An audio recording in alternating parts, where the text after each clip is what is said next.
Welcome back to Patriot Prime. This is Mike, and I'm coming at you with a weekly news and review for November 24th, 2019. And this seems like a fast week to me. Of course, I've been really busy, but does it seem like this week went by fast for you guys? Well, let's go ahead and get right into this because there's a lot of new things going on.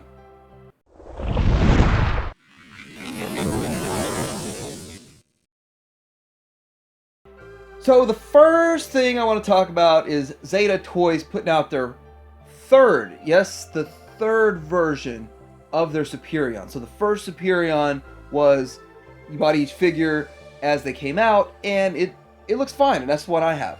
Then they made a second one which had maybe 2 or 3 minor paint app differences, not much of a difference at all, so wasn't that big of a deal. Now this one, the paint color scheme is the same, but it's touted as a metallic paint version, and let me tell you, I don't know if I like it more or less. I'm looking at it and I really can't tell from these pictures.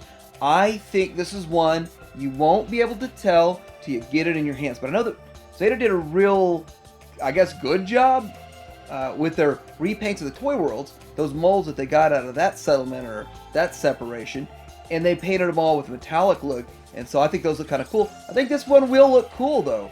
And will I like it better? Is it worth getting this one and getting rid of my other one? Those kinds of things, I don't know. But hey, I made a video talking about how Zeta punishes early adopters. You might want to check that one out.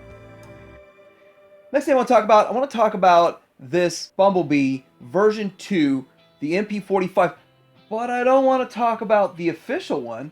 I actually want to talk about the KO that's already out. Now, here's the thing. I did read up on Show Z about this, and my inside track, which is not much inside, I just read what they got on there. But it seems to me like these are maybe after-hour productions at the same facility with the same materials and the same everything.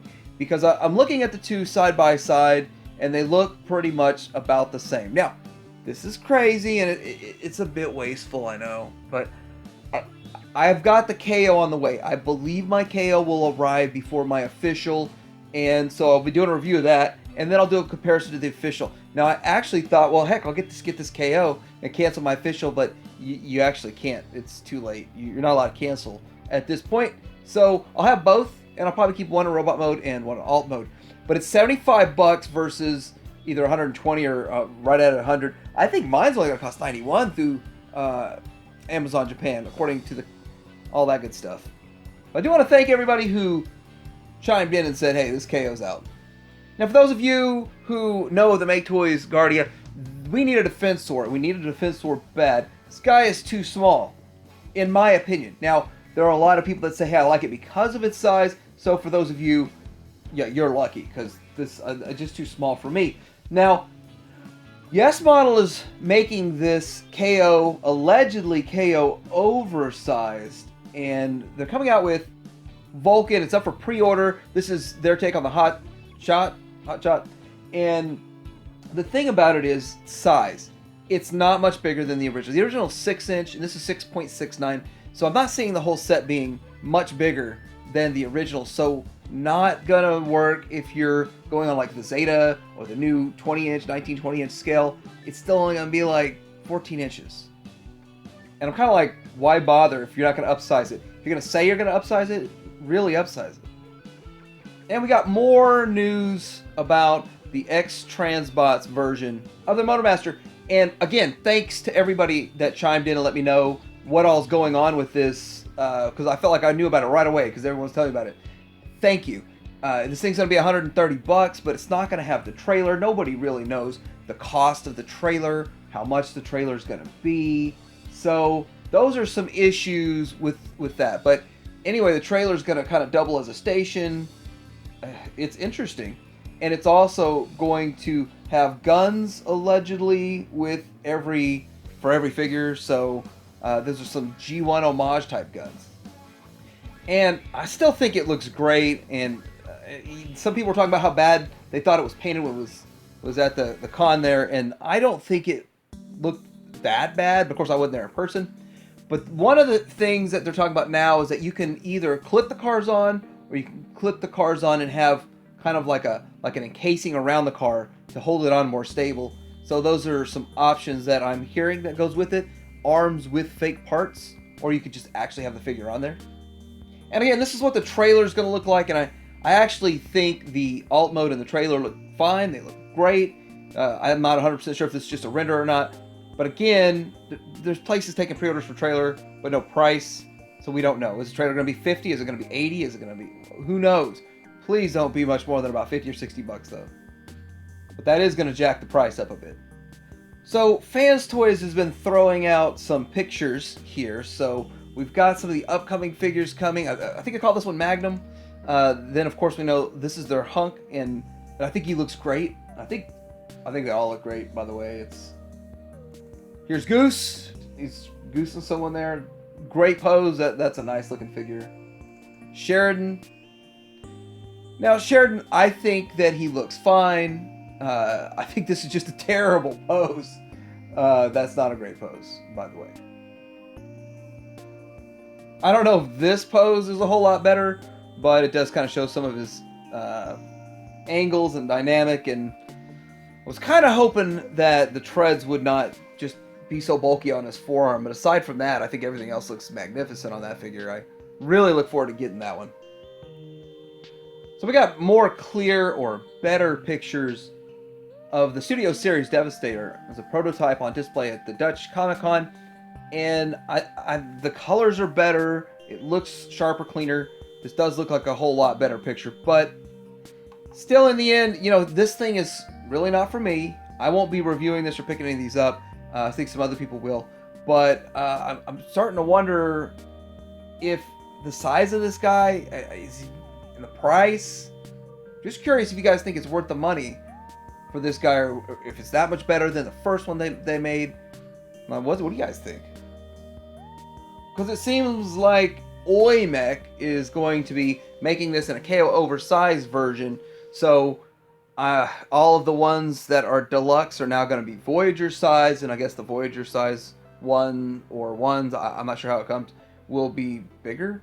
So for probably about the same price, or maybe a little bit less. So not really sure if you'd be wanting to go in on the Studio Series or wait for all these to come out and go in on these. Getting into a little bit of Legends news, New Age is showing off with their colored pictures of all of their Seekers, and man, they look good. And I'm really interested in seeing how they transform and all that, because they look good in both modes. I think this is the first we've seen of actual colored test shots or prototypes of their cone heads, and I think they do look amazing. Here's a full body shot, and just looking at this, it's almost hard to tell that you're looking at a Legends figure, because they do look that good. I mean, there's a couple of giveaways here and there, but these could almost be upsized and passable on an MP shelf. And now with New Age doing such great paint, man, they're doing a great job. And on top of it, the same height or about as tall as their Megatron, they fit with pretty much any scale, in my opinion. Getting into some important Earthrise Chug news, we've got boxed pictures of Optimus Prime. Now, this is interesting because people are talking about the yellow eyes and the gray fists, and those are some really good points. So, Ton Review got his hands on an actual figure. He's got a review of this figure, and I gotta admit, he does a pretty good job reviewing the figure. But the thing I noticed in his review is that it's got blue hands, and as for the eyes, it's really too dark to see his eyes. I can't tell what color they are, but they're not yellow. I think the yellow would really just kind of, you'd be able to detect that somewhere in that video. I just didn't see it. So anyway, I just think that this is a test packaging shot that we're seeing. I don't think it's the actual product coming to market, but hey, I guess we'll know when we see it on the shelves. So Spinister and Crosshairs are showing up on shelves all over the place, along with, of course, Apeface. I haven't seen them in my area, but a lot of people have reported that they've seen them. They're showing up, so we got some good flow of product, and I'm kind of looking forward to the Spinister myself. And I've also seen lots of reports of the 35th anniversary Megatron and Optimus Prime showing up. I haven't seen them in my area. I had to order them. but I'm glad I did because I think they're both decent figures and they look great with this paint scheme. Really awesome. If you see them, they're going to show up in full force at your Walmarts pretty soon. So we got an upgrade kit from 111 Utopia, and this is for the Studio Series 44 Jetwing Optimus Prime. So what you get with this is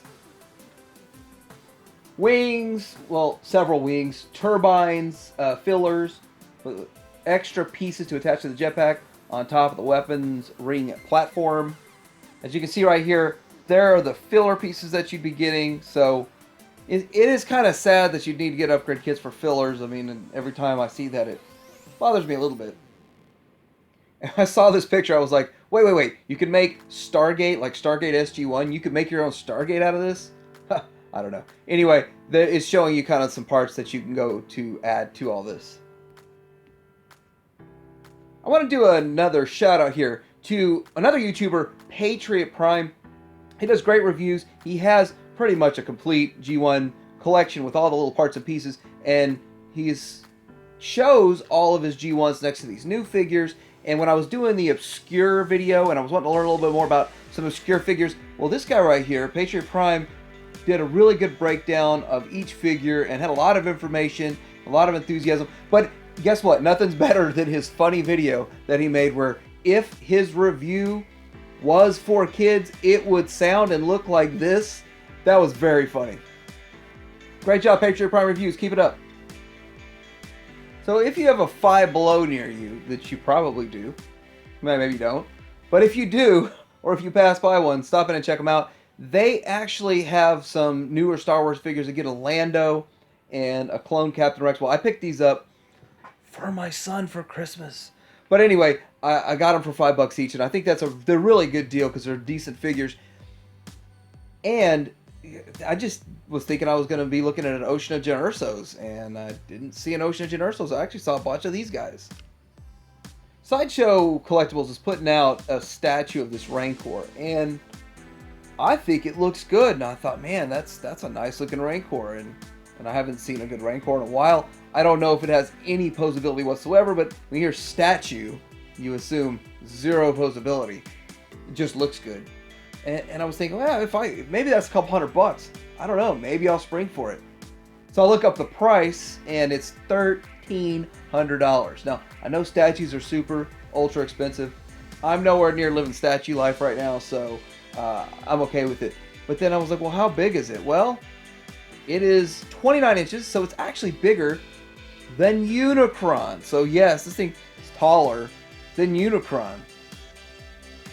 So I don't know if you guys have been watching the Mandalorian show, but I think it's excellent. I think the way they're doing it, the way they're handling it, the route they're going, it feels like Star Wars. It feels like the Star Wars I know. And I just think that everybody that watches it would enjoy it if you are a Star Wars fan. I'm kind of hoping that Episode 9 turns out to be pretty decent, seeing as the direction they're going with this show, but I know they're made by different people, so who knows. But without entering into spoiler territory for anybody, do you think we're gonna get a different version of the Mandalorian ever? Or are they just gonna keep making this figure? It's interesting because it seemed like they put this Mandalorian exactly out like this, and it never came out a second run. I'm wondering why. I'm wondering why did we not get a second run? So I'm going to keep it spoiler free and not talk about anything, but maybe we have a different version on the way. Who knows? Yeah, it's pretty light week in Star Wars content. Let me know if there's any other news out there that I didn't talk about that you thought was pretty awesome. Let me know what you think about all of this fun, great news. Like and subscribe. Patriot Hanger, out.